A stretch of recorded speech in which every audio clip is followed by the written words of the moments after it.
कहा था उनके बेटे किशोर ने गांव के सब बच्चों को अपने घर बुलाए हैं। जरूर कोई नई चीज शहर से मंगवाई होगी। किशोर की आदत है, जब भी कुछ नया मंगवाता है गांव के बच्चों को चिढ़ाने के लिए बुला लेता है। अब चंदन देखना, आते ही कोई फरमाइश रख देगा। वो आ गया। माँ बापू, आपको पता है किशोर ने हवेली में इतने बड़े बड़े 4 एसी लगवाए हैं। उसके कमरे का एसी तो मानो ऐसा चल रहा था जैसे बर्फ की सिल्ली पर बैठे हो। बापू काश हम भी एसी में रह पाते, इतनी गर्मी पड़ रही है, एसी के अलग ही मजे हैं। बेटा, हमारी इतनी गुंजाइश नहीं कि हम मुखिया जी की तरह घर में एसी लगवा सकें। किशोर भी ना तुम लोगों को न जाने घर पर क्यों बुला लेता है। उसे पता है कि हम गरीबों की इतनी हैसियत नहीं है कि हम उसके जैसी जिंदगी जी सके। तू मत जाया कर किशोर के घर। अच्छा, मैं घड़े बेचने जा रहा हूँ, थोड़े घड़े बनाने बाकी हैं, वो तू बना लेना। चंदन का पिता किशन घड़े बेचने चला जाता है। चंदन घड़े बनाने बैठ जाता है। घड़े बनाते बनाते उसका दिमाग अभी भी किशोर के घर लगे एसी में था।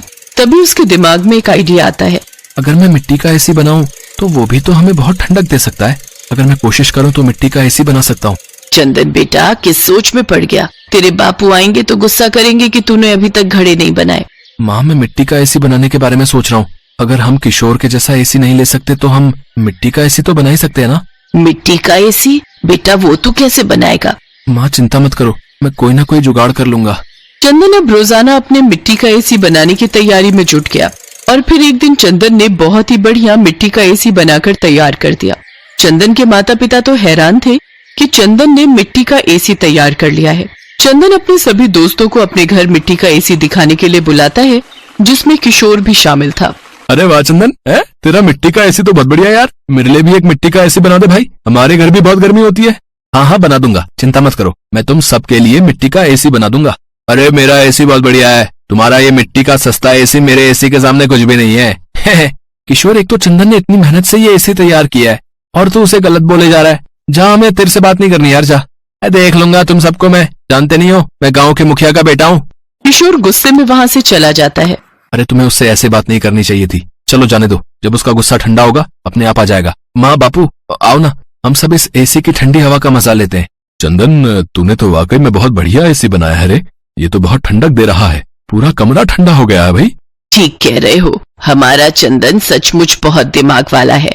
पड़ोस के सारे लोग अब इससे ही ऐसा एसी बनाने के लिए कह रहे हैं। हाँ माँ, मैं सबके लिए बना दूंगा, कम से कम गर्मी में सबको परेशानी तो नहीं होगी।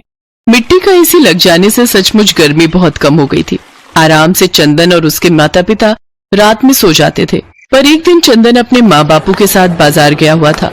जब वो वापस लौटा तो उसने देखा उसके घर की खिड़की खुली हुई है और उसका मिट्टी का एसी टूटकर बिखरा पड़ा है। माँ बापू, ये क्या हो गया? हमारा एसी किसने तोड़ दिया? हमारे घर में कौन आ सकता है? क्या पता कोई जानवर घर में घुस आया हो और वो एसी को तोड़ गया हो। मैं तो खिड़की का दरवाजा बंद करके गई थी, खिड़की कौन खोल सकता है?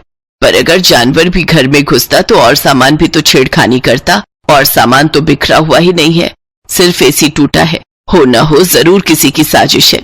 तभी एक लड़का चंदन के घर आता है।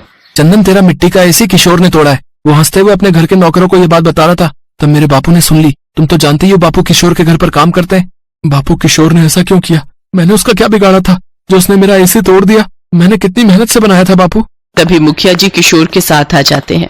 अरे मुखिया जी, आप आइए आइए। किशन, मैं तो किशोर को यहाँ माफी मांगने के लिए लेकर आया हूँ भाई। किशोर बेटा, सबसे माफी मांगो। मुझे पता चल गया है कि किशोर ने चंदन का एसी तोड़ दिया है। ये बात मुझे इसकी माँ ने बता दी है। भले ही मैं गांव का मुखिया हूँ, पर मेरा खुद का बेटा गलत करे ये मैं कैसे बर्दाश्त कर सकता हूँ? अभी ये छोटा है, मैं इसे अभी तो समझा लूंगा ताकि बड़े होने तक इसे सही गलत काम की पहचान हो जाए। किशोर बेटा, तुमने चंदन का एसी तोड़कर ठीक नहीं किया।